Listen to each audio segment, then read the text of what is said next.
Isn't it exciting about our getting married?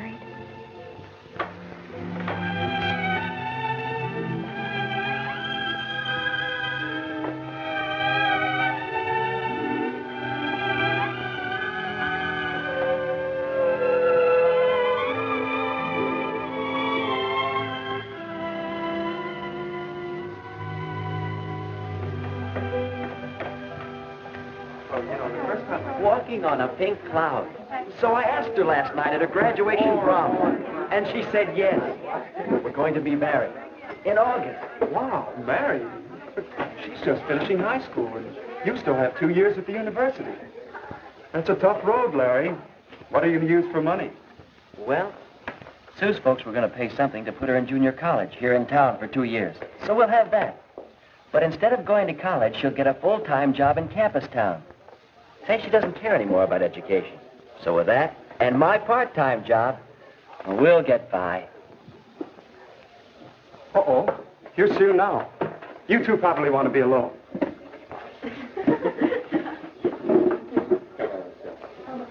Sue, honey. Oh, Larry. Well, what's the matter? It's the folks. We had a terrible scene. I couldn't sleep a wink. They don't approve. They say I'm too young. They want me to finish 2 more years of schooling before I even get engaged. Oh, Larry. Oh, buck up, sweetheart. They can't stop me. Relax. And act normal till your graduation next week. Then I can borrow Phil's car. We'll go down to Greenville. There's a justice of the peace down there. We'll elope, honey. But, Larry, I wanted a church wedding. And all the parties and showers for me, too, and my folks. That would break Mom's heart.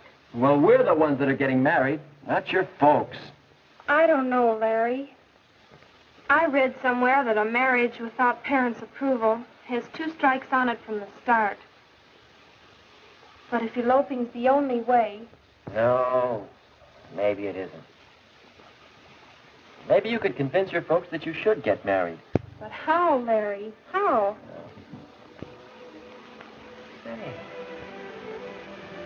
I'll bet we could get some advice from the marriage counselor over at the church. His name is Hall. Phil told me about him. He teaches a course in marriage and family living at the college. Do you think he could help me with my folks? Well, it's worth a try, isn't it?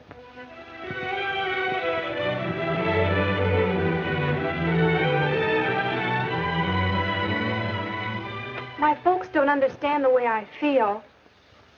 So that's the story, Mr. Hall. Do you think you can help us get married? Why, I'm in favor of marriage. In fact, I spend a good deal of my time helping people to get ready for marriage. Now, let's see. You've known each other for... 3 months, 1 week, 2 days, and 17 hours. And you're 18, Sue? And 19, Larry? Have either of you ever been in love before? Well, but not like this. This is the real thing. Yes. I had a chum in college who had the real thing with 8 successive girls. Oh. Oh, it's all right if you have it, fine.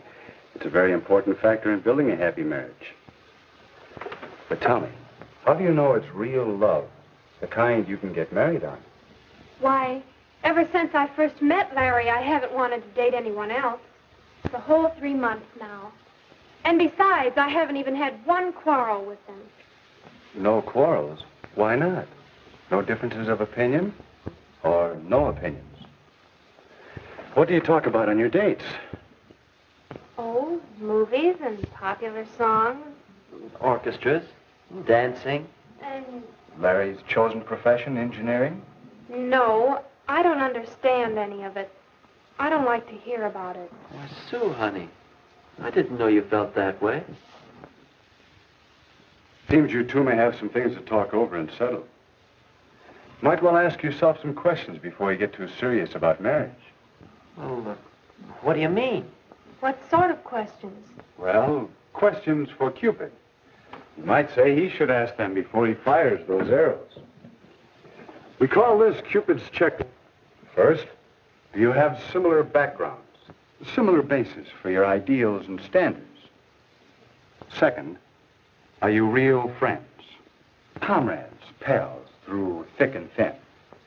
And third, do you both understand marriage? Oh, not the kind in most movies or in most popular songs, but the real everyday kind of marriage between real people. Do you understand it? Well, golly, Mr. Hall, I don't know the answers to all those questions. I just know that I'm in love with Sue. Is that bad? No, that's good. Sure. And it's good when you recognize that you don't know the answers. It's a good sign. I don't know. I think we're friends. And maybe we can understand marriage, but backgrounds, how do they affect getting married? Well, come over here a minute.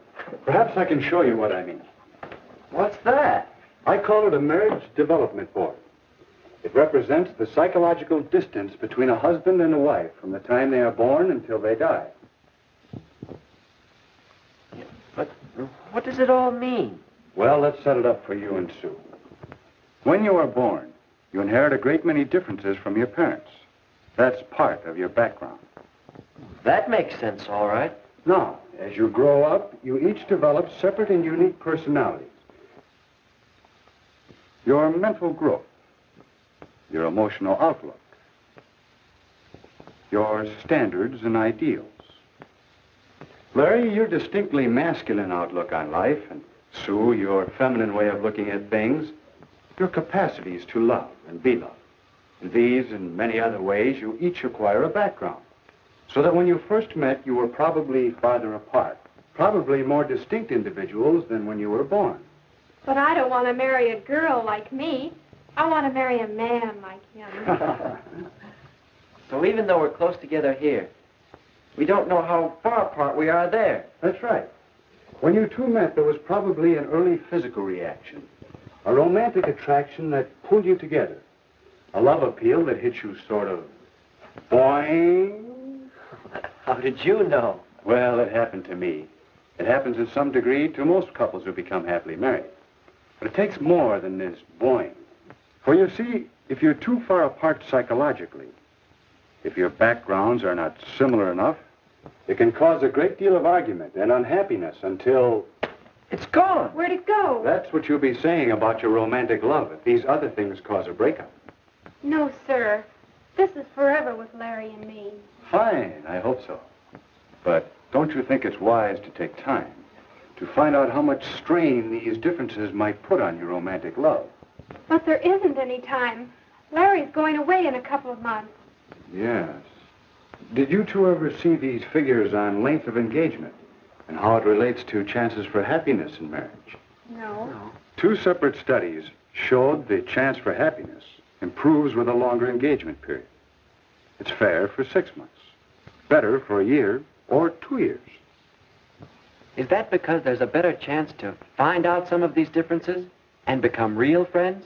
Yes, a chance to find out if your relationship will wear well. Yes, but can't we settle these differences after we're married? And if you aren't successful, before you become too deeply involved, find out if the distance might turn out to be too great.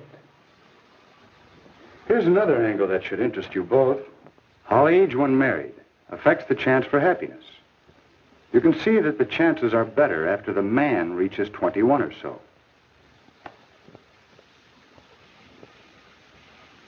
And the same study showed that the woman must be 19 or 20 before the chances for happiness begin to be good. But why?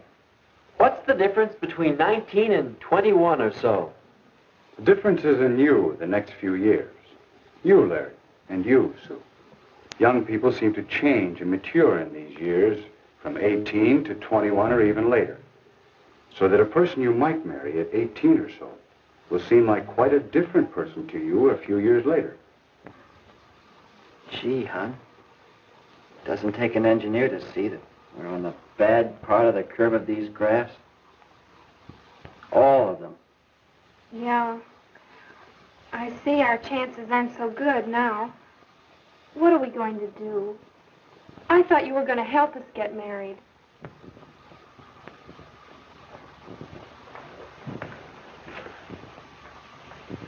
I believe I can. I think you two have a lot of what it takes to build a successful marriage. yet you wouldn't try to plan and build a house in 3 months, would you? Shouldn't a marriage have better planning? If you two are going to build a successful family team that will last for 40 or 50 years, how long do you think it should take to get ready for it? All right. How do we know when we've done it? When the two of you are ready for marriage, you'll sense a new feeling between you.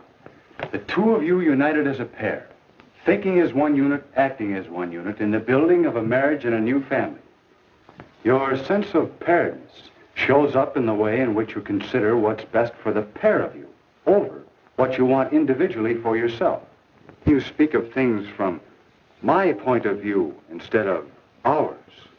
How often you say, I want, instead of we want. I guess it wasn't my folks that needed convincing, it's me. I mean, it's us, isn't it, Larry? Yeah, we'll say. And so, in terms of the checklist for Cupid, Larry and Sue began to examine their readiness for marriage. Do we have similar backgrounds? Do we agree on our religious beliefs? And have the same feelings about religion in general? Do we have the same ideals and standards and tastes?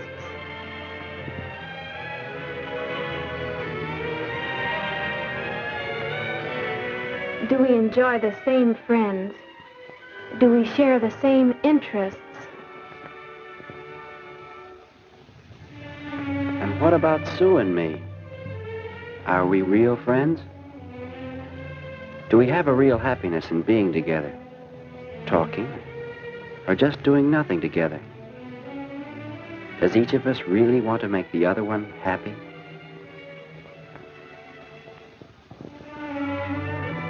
Do we have a real interest in each other and a sense of pride in each other?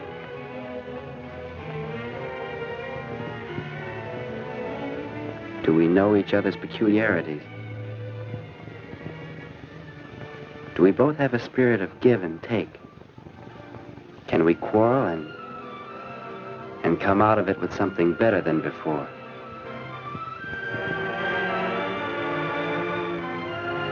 Do we really understand marriage?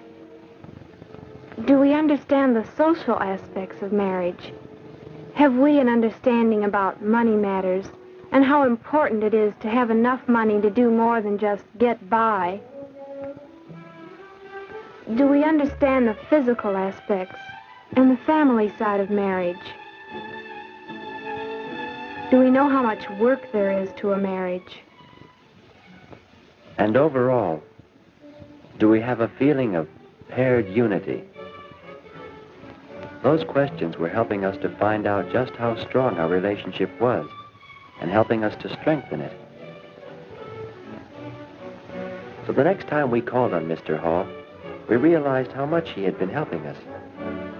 He had been talking for some time with our parents, and there seemed to be general agreement that Sue and I now had a much better idea of just how much psychological distance still separated us. If you want to, Sue, your mother and I, we can make arrangements for you to begin school at State U this fall with Larry instead of at the junior college. If we want to.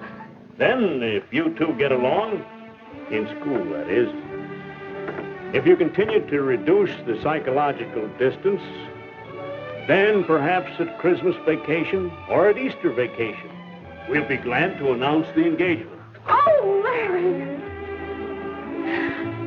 And then we can be married when Larry graduates in 2 years. I mean, 1 year and 10 months and 3 days. Yes, if the engagement period gives you two the opportunity to work things out together. If you both still want it. I guess you might say we're engaged to be engaged. And Mr. Hall, we both want to thank you. And say, now do you think we have anything more than... Bang! Why, yes, I think you've made a good start towards getting ready for marriage.